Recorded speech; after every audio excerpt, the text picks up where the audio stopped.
She thought the milk was helping her sleep, until the maid whispered, "Miss Clara, your husband's poisoning you." But when they arrived to drag her to the asylum, that ranch woman did something nobody saw coming. Watch the full story till the end, and follow our page for more powerful Western dramas. Before we start the story, tell me in the comments where are you listening from and what time is right now. The wind over the Mogollon Rim never sounded gentle. It screamed across the Arizona hills like a warning from heaven itself. Every night it rattled the windows of the huge ranch house and made the old cedar walls groan like they carried secrets too heavy to hold. Inside that house lived Clara Whitmore. She was 30 years old, beautiful in a quiet and strong way, with long dark brown hair and sharp green eyes that once carried confidence. But lately those eyes looked tired, afraid, lost. She sat beside the fireplace wrapped in a wool blanket while the flames danced across the room. The smell of pine wood mixed with medicine filled the air. Across from her sat her husband, Elias. Elias looked clean and proper, as always.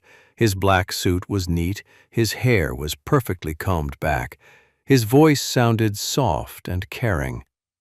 But something about him felt cold. He held out a warm glass of milk. "Drink, Clara," he said. "You need rest." Clara stared at the glass. For weeks now, strange things had been happening. She would wake up in rooms she didn't remember entering. Sometimes her jewelry disappeared and showed up hidden in strange places. Important papers from her father's ranch had somehow moved from her desk to Elias's office. And worst of all, Elias kept telling her she was forgetting things. "You called Toby by the wrong name this morning," he whispered. "Your nerves are getting worse." Clara frowned. No. She remembered her son's name perfectly. But slowly, little by little, Elias had started making her doubt herself. "You've been through too much since your father died," he continued. "Grief can break a person's mind." Clara took the glass with shaking fingers. Elias smiled. That smile made her stomach twist. After scent, your body alonged heavy. Her thoughts became cloudy. Sometimes she slept for hours and woke up confused. She told herself it was stress, but deep down, something felt terribly wrong. The next morning, Elias left for town like always. Dust rose behind his horse as he disappeared down the dry desert road. The hearts became silent. Then suddenly, a voice whispered behind Clara. "Don't drink it no more, Miss Clara." Clara turned sharply.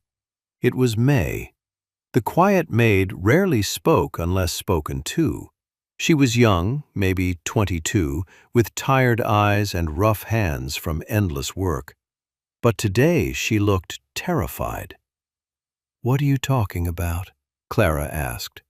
May quickly glanced toward the door to make sure Elias was gone. Then she stepped closer. "I seen him in town," she said, "back behind the apothecary shop." Clara felt her chest tighten. "He was buying Jimson weed, devil's breath, too." Clara's face turned pale. Those plants were poison. Small amounts could confuse the mind. Large amounts could destroy it forever. May swallowed hard. "He's putting it in your milk." The room suddenly felt ice cold. Clara stared at her. "No. He wants people thinking you're crazy," May continued. "I heard him talking with some city woman at the boarding house. He such you're sent away, the wrath felt you in your feet." Sent away. Everything, the weakness, the secrets, the fake concern in secrets. Tears burned in Clara's eyes, but she refused to let them fall. Her father had not raised a weak woman. He are raised a survivor. Slowly, Clara stood up. "Then we working," she said. Clara's eyes hardened like stone. "You let him think you broken." For the next 3 days, Clara performed the greatest act of her life. Whenever Eyes was around, she acted confused. She wandered through the woods with messy hair. She spoke nonsense during dinner. Sometimes she stared at walls and whispered to herself. Elias watched her carefully every second. And every night, when they handed her the poisoned milk, she waited until his back was turned. Then she quietly poured it into a large blue porcelain vase beside the couch. Every single drop. Meanwhile, Elias became more confident. Too confident. Soon, he started inviting important men to the ranch. Neighbors, business partners, even the local judge. Clara would sit quietly, while Elias beside her. "It breaks my heart," he would say. "She's not the woman she used to be." Then he would lower his voice. "I fear she may become dangerous." Clara wanted to scream, but she stayed silent, because she knew the truth needed proof. One hot Tuesday afternoon, the final part of Elias's plan arrived. A black carriage rolled onto the ranch. 2 large men climbed down first, then a lawyer, and finally a doctor carrying papers. Clara's stomach dropped when she saw the restraint jacket folded over one man's arm. They had come for her. Inside the house, Elias smiled. "It's for your own good, Clara," he said. She wanted to slap him. Instead, she lowered her eyes and pretended to tremble. Outside, little Toby stood near the porch, looking frightened and confused. The lawyer stepped forward. "Mrs. Whitmore," he said, "your husband has provided testimony about your condition. These papers will transfer management of the estate for the safety of your family." Clara slowly walked onto the porch. The wind blew her dark hair across her face. Everyone expected to see a broken woman. Instead, they saw strength, cold, sharp, unshaken. Clara lifted her head, and for the first time in weeks, her green eyes looked completely clear. "I've had enough rest lately," she said. The lawyer blinked. Elias's face lost color. "She's confused," he interrupted. "The sickness comes and goes. The only sickness here," Clara said, "is greed." Silence fell over the ranch. Even the wind seemed to stop. Then Clara, from the barn shadows, May stepped forward, holding a small brown bottle. "This," Clara said, "came from my husband's satchel."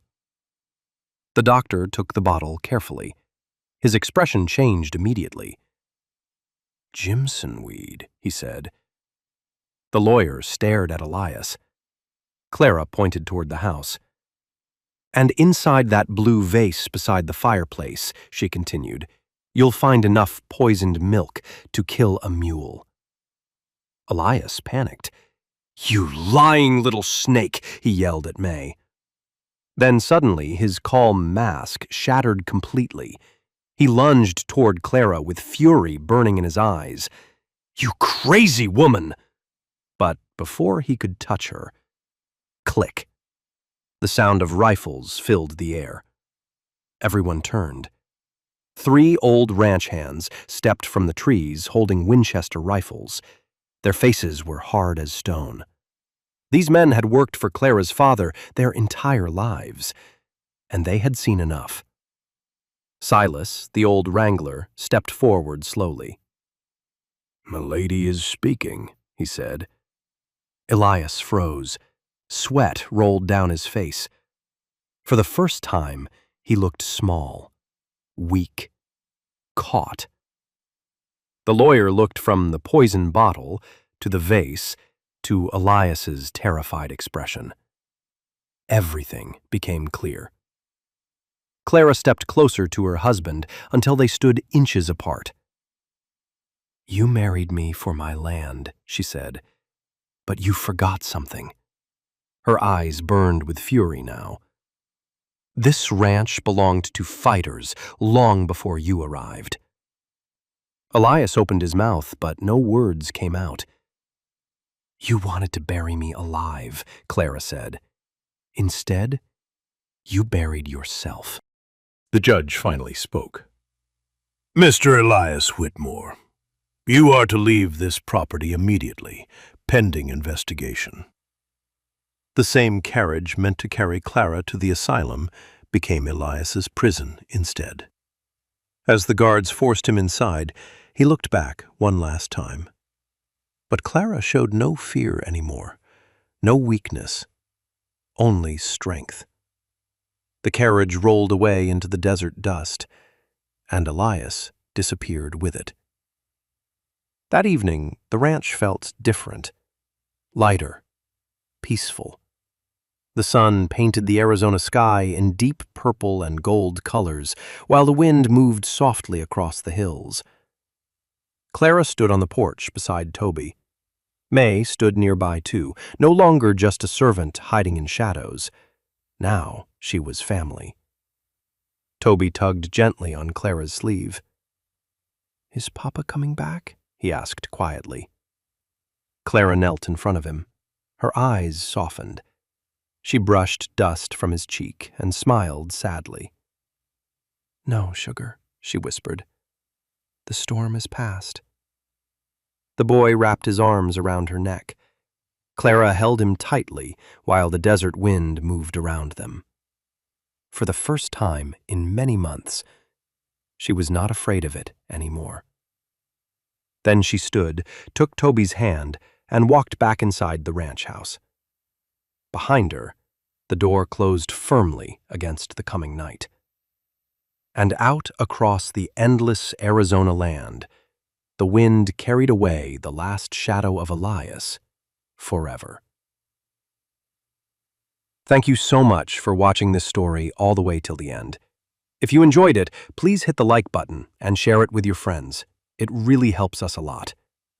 If you want to watch more exciting stories like this, don't forget to subscribe our page right now. Tell me in the comments, where are you listening from and what time is right now? And if this story touched your heart, please send some stars. Every single star gives us huge motivation to keep creating more amazing videos for you. See you in the next story. Take care of you, friends.